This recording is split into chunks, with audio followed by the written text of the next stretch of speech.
Okay mga lods, meron tayong nililinis na dalawang TZ chassis, dalawang kulay black at dalawang kulay white.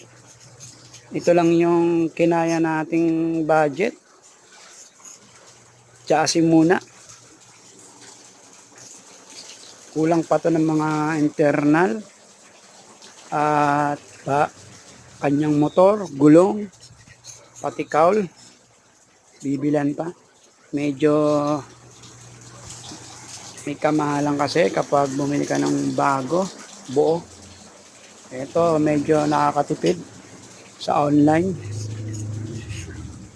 At isa pa, original Tamiya naman lahat.